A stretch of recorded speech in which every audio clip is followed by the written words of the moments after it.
Well, hi, and thanks for joining me here in my shop. We're going to be taking a look at this soldering iron here. I'm going to be just trying it out. This isn't about explaining how to use this kind of soldering iron or how to do soldering or anything like that. It's really about a question around whether this is a good soldering iron to be used in a shop like mine. And just in case you haven't watched my other videos, so I'm not quite sure why that was chirping, but it's gone into standby mode, which is fine. This is the kind of shop that I have. This is a shop based on fixing antique radios, tube type radios, guitar amps, and anything else like that that's got tubes in it. So it's kind of a higher voltage shop, and it's not really a place where I do much work on transistors, transistorized equipment, circuit boards, all that kind of stuff. The modern stuff, this is really point to point, heavy wires and stuff like that. So if you've watched my other videos, you know what I do in here, so I won't dwell on that. So first, just for comparison's sake, just to give a little bit of a rundown of the history of soldering irons that have kind of passed through my hands. Look at this guy. Woo! Man, he's a mean one, eh? So, this is for soldering ships, I think, really. Look at that thing. Of course, I've never used this. I picked it up when I saw it at a yard sale. I just thought it was a great one. But that's an example of a real basic welder of a soldering iron. I have many soldering irons. So that's kind of an example of an uncontrolled temperature soldering iron, old style. Plug it in, it gets to whatever temperature it gets to, and away you go. Okay, so the next step up from that is one like this. I used this soldering iron for quite a while. It just plugs into here, and then you have some control over it. You just have some index numbers here. You don't know the real temperature of the tip. And can you see what happened to the tip on this one? There is no tip anymore. I burned it right off. Probably from having this too hot. This is better. It's a step up from the big lug back there. You can figure out one way or another where to have this set to avoid burning your tip. If your soldering iron gets too hot, it'll burn the tip. So that's a step up. But eventually I took the leap to a professional quality machine that cost a pretty penny, actually, and that's this one here. This has got other features on it. It's got a pump. It's got a hot air gun. But this is the soldering iron that goes with it. This is the one that, if you're watching my videos, you see me use all the time. You're familiar with the sound of me sticking it in here and that. So this has proven to be just a fine soldering iron. And of course, it's all temperature controlled and the like. But the fact is, this one actually has many more features. So I guess this is today's really basic soldering iron, and oh my gosh, I better be careful. I'm going to look what I've done here. Oh boy, oh boy, oh boy, oh boy. Now why has this happened? It's because this soldering iron came to me just as you see it. Just this, no cord, and this. And one tip which is inserted in here, you can pull this tip out. This is called a T12 tip on it. Again, this is almost certainly really intended for modern work, not the old stuff I work on. But I'll just show you a couple of the features here on it. Now, yeah, and what it, yeah, what I was on my way to saying was, what it didn't come with is a place to put it. So while I'm using it here, I'm going to use this guy here. It's not made for it, but it's just fine. Okay, just quick features. Now, I've hardly used this soldering iron. I'm not as familiar with it as I certainly could be or will be. I'll be using it on future videos here. Pretty sure, unless something's really bad about it. I'll try and keep this in a nice focus range here. Sorry about the video if it goes a little cockeyed as I move my hands around in that. So right now the soldering iron is set to 325 degrees. Is it really 325? I don't know. You grab it and tell me if it's really 325. We'll take a shot at measuring it in a bit with this meter. But goodness knows if I can make any kind of respectable measurement on it. But if you wanted to turn it up, like I usually run my regular one at 350 or so, it's really quite simple. You push once quickly, and you just turn it up to what you want. That beep is saying I'm there now. I'm pretty sure that's what that was. So you see how fast this thing thinks it got to that temperature. It's really, really fast. If I had this set so that after a minute it will go down to a lower temperature setting, a standby setting. It's set at 200 degrees. And then this is a really cool thing. If you grab the soldering iron, there's a shake sensor in the soldering iron. It knows you've got the soldering iron in your hand. It turns it back up to the operating temperature that you've set. So I'm going to turn that back down.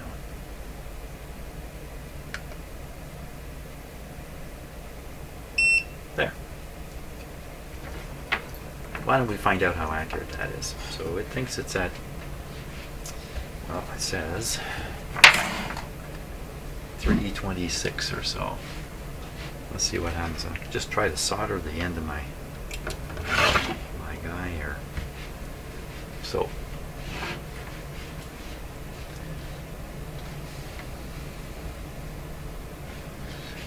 degrees. Yeah, it could be 19 degrees in here.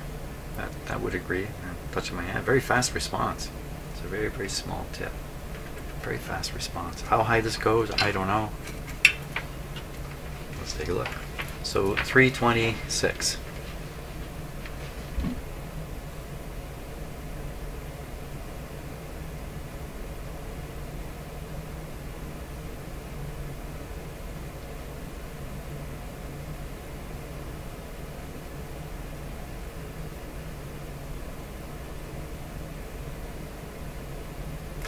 Well, here's the thing.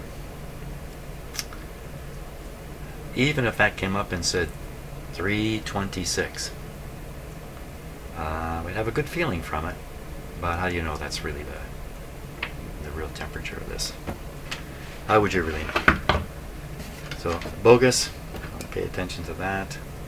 This is probably quite reliable. Good enough, anyway, and with a little bit of use with it. Speaking of which, let's do a little. So this is the kind of thing I'm soldering in my shop here. These rather large connections, which require. Okay, so another thing is I'm sawing nice long cord, but see what it's doing here? I've got it kind of tangling up a little bit. That's just my fault, though. Let me take a moment to unwind it. It's got a bit of a curl in it. Doesn't lay as flat as I would like. Not bad though. Okay. Grab some solder. Oh, I should have known where my solder was before I started this video. I can use this solder. This is extremely thin solder. Certainly for the kind of work I do, again, this is way thinner than what I would normally use.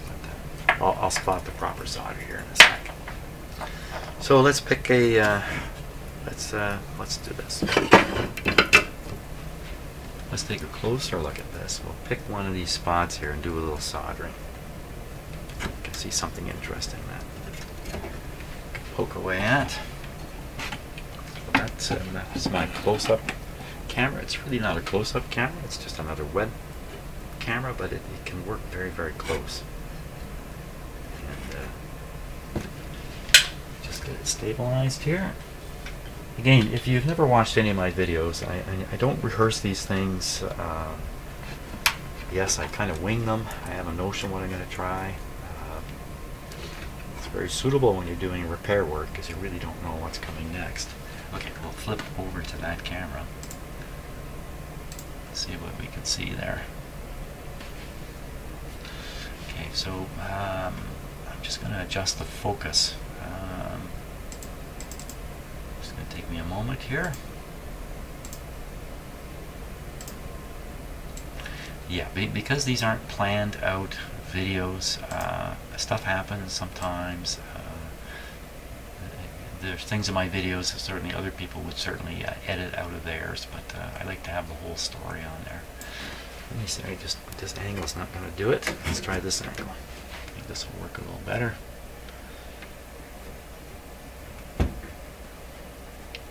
So you get to see me do stuff like set up camera shots. There we go. Fantastic. So that's a pretty weird looking thing there, isn't it? So, okay, so we're set at 325, which is low by my reckoning. Let me bring the soldering iron in here. Oops. Just a sec. I have an image on my own big screen here so I can see. I can see what you see. Okay, first, is it going to melt solder? Oh yeah. Okay, what about this ball? You got to think about this a little bit. Okay, so we got a blob of solder here that's going to take a certain amount of heat energy to heat up to the temperature you want it to. Then you've got this wire here which is going to draw away the heat. The heat's going to flow down the wire and go down here, and you don't really want it there, but a lot of it's going to go there. So if the soldering iron were just barely warm enough, it would take quite a while to heat this thing up. Let's see. Now, another thing I'm normally doing is I'm applying a little bit of solder right away to form a solder bridge. Right away, a wet solder bridge, a liquid solder bridge. I'm not doing it now because we're experimenting here. There it goes. There. To increase the heat transfer rate. A dry soldering iron won't transfer heat very quickly. So now I'm playing around with it just to kind of get a feel for it relative to other soldering irons. It has an unusual shaped tip from my point of view. And I'm trying to use it along the broad side. Maybe I should just be working with the very tip of it here. Okay, you can see the solder. Let me just get the focus a wee bit better here. Yeah, a little bit closer.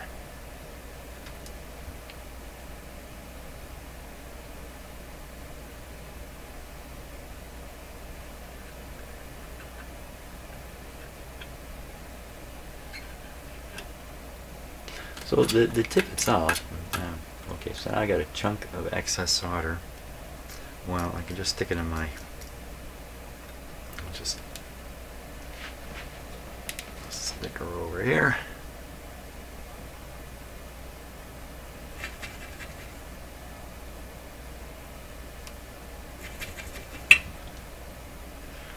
So my other soldering iron, you can plunge right into this stuff because it's pointed. This one you can just kind of fool around on the top here. Okay, back we go. Let's go after this connection over here. It's pretty typical. So another thing that happens to me all the time when I'm soldering, as soon as the solder liquefies, it becomes slippery and the soldering iron goes flying. That's very annoying. So we're still running at 325. What is going on with that? Okay, so for some, have a look at this.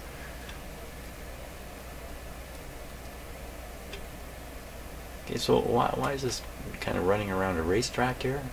Is that what the running means? I have no idea why it's doing that. Going around in a circle, if you know what I mean. So this soldering iron came to me zero information, no printed information at all. So you can get a good look at how little contact there is right there, but that's because of how I'm doing it. So the heat is going to transfer very slowly or not even sufficiently. Now we're getting a little wet. Now the heat's going to transfer quick. Zoom. Old solder with a I guess there was a little bit of patina on the solder there. You could see it when I first melted it. And then I've just mixed that right into the solder, so changed the alloy, I guess, to some degree.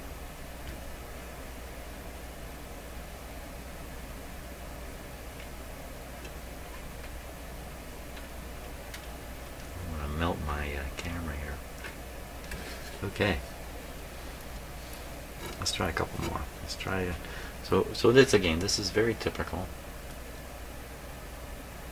One thing about it, the tip strikes me as being quite strong. I've had other soldering irons where I didn't think you could do much messing around with the tip.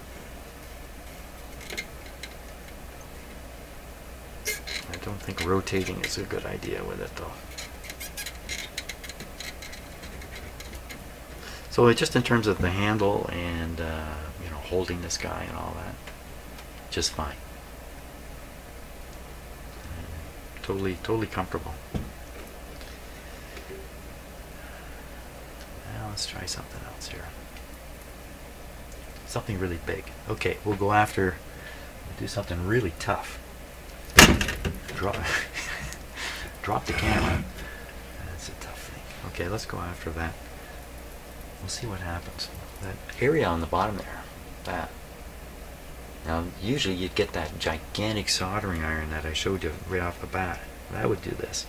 Let's see what this guy can do with it. Interestingly enough, as the heat is drawn out of these thermally regulated irons, the heater is on more. You know, they try to.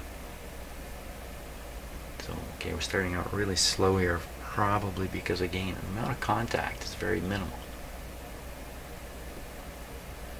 But that'll change. There's a little bit better lighting here.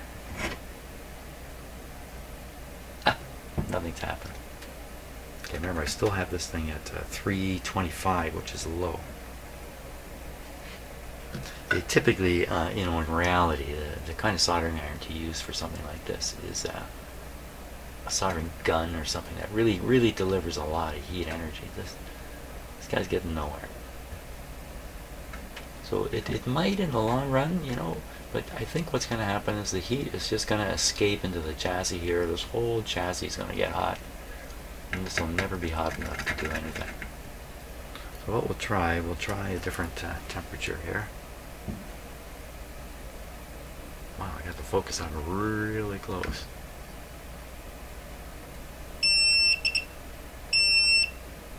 Oop, right there. What's going on? Something funny happened. That's what I want to adjust. Okay, not sure what was happening there. 350. Bingo, 350. Okay.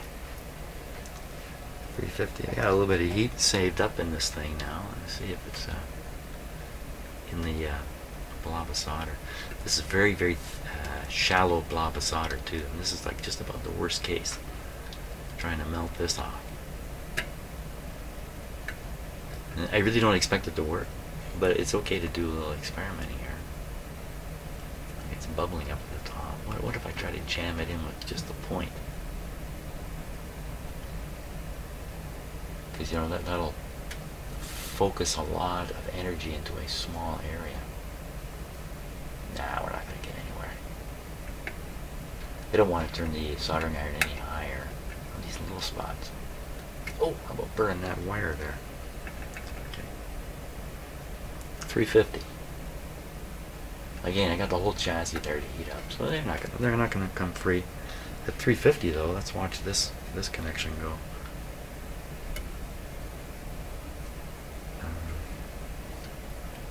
Okay, hold on a second here. Pull that wire out of there. Okay, are we ready? So one of the attractions of this soldering iron is the longer solder cord. And the soldering iron I normally use is actually a touch short, and I cannot get it to cross my entire bench.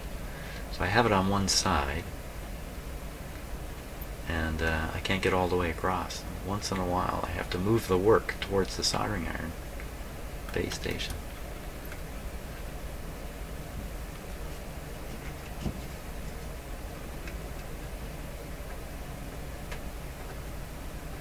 Whoops. Dropped a little bit of solder there. Ooh. Hold still. Give it time. There.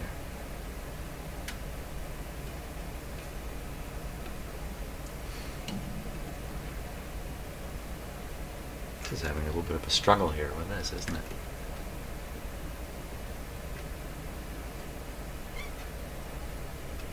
Sometimes, you know, if you hit this with a little bit of fresh solder, the situation changes entirely. Hey, that's a good idea. Getting smoked out here.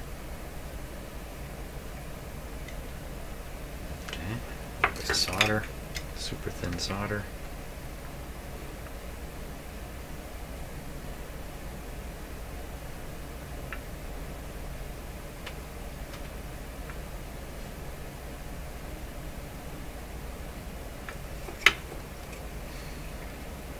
So I don't know exactly why throwing some new solder on can kind of... It didn't get this very hot, did it?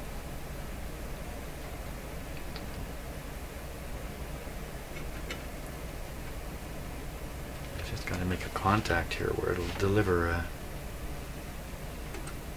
That's pretty awkward. I mean, it's an awkward shape. I think this this shape that it is awkward for this kind of work. The chisel shape. Okay, so here's one. This is good. This one down here is not on the chassis, but it's on a larger piece of metal, which is going to act like a heat sink. And look, it's just a short distance to a chassis. Oh, ooh, just burned that.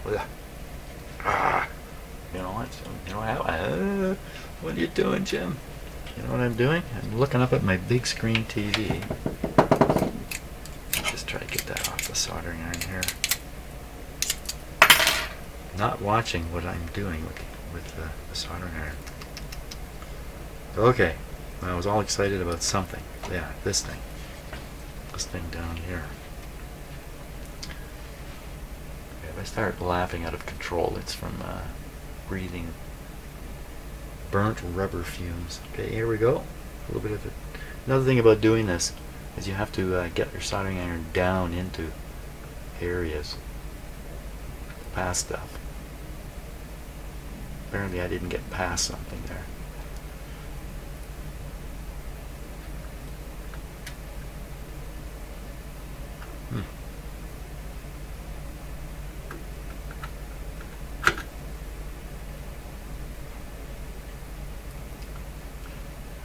I just need more patience. So you just imagine as you're trying to heat this thing up, the heat you're flowing into it to raise its temperature is flowing out of it at a certain rate too. So there you can see the patina again, or the corrosion on the surface of it. But look, it doesn't look really well melted. Look at of course, the heat is disappearing, like I just said. So this soldering iron is not delivering the heat quite. You know what we're going to do? We're going to try my other soldering iron here. Okay, so another kind of weird thing about this. I think if I left this sitting long enough, it would shut itself off. But I'm not. I want to shut it off. So to shut it off, I either got to work my way through a menu, or I got to reach around the back here and go like that. I'm going to guess maybe turning the switch off at the back is goodbye to all the settings. It's going to start up with default. I don't know. If I'll get my other soldering iron going here. Just a sec. Hold on. Before you burn the house down. Okay, that hot soldering iron is going to sit undisturbed right like that. This one's going to come across here. I'm going to put the cord right on it. Burn it up. You can't even see that. What I'm talking about, but that's okay. Okay, so this soldering iron's cold. From a cold start, I'm going to have to reach in front of the camera here. Okay, cold start. It's set to 362. It's 100, 160, 200, 250, 280, 320, 340, 350. 364. There it is. So that's how long it takes this kind of soldering iron to heat up. Okay, we'll switch to the close-up camera again.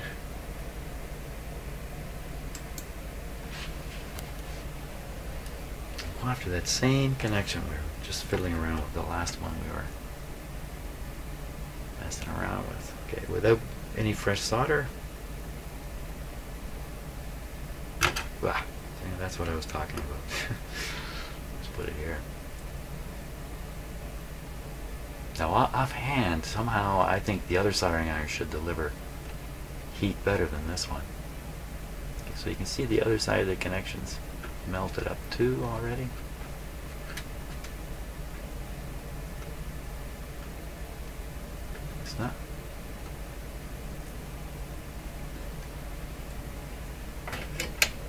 It's not quite as cold looking as that other soldering iron.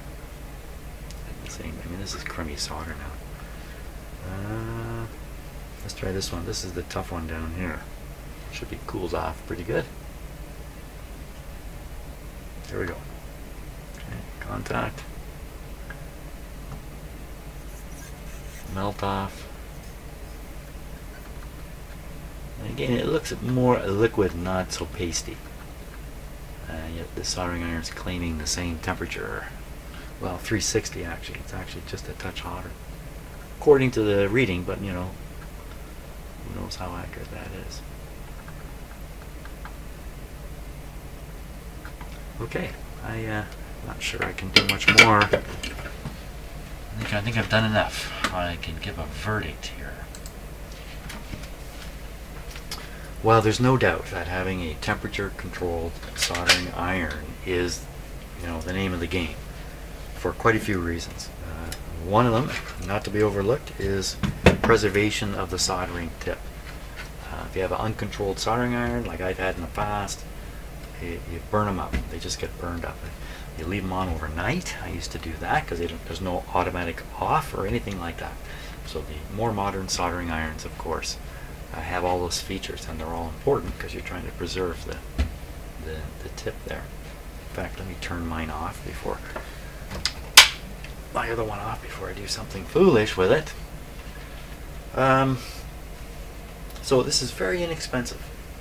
This particular one came to me from Banggood distributor with one tip. But like I said, no power cord, no manual. The length of the cord here is really a lot better. It's the width, it will reach the width. You can get a really good look at it here. It's up here. Up here. There, it kind of gives you, that's with my camera. There, let me do the whole thing in a brake field. There we are. That's terrible. It's terrible, but get the point across anyway. So certainly for the price, like for the cost, yeah, for sure you can get along with this. Hey, up here, you can get along with this soldering iron for sure. You don't want to dole out a big pile of money to get one like this. This was expensive. It has features I don't use, like has a power solder sucker. I don't use it. So good guy, I'd say. Okay, that's it. Thanks so much for watching. I hope you got something out of that.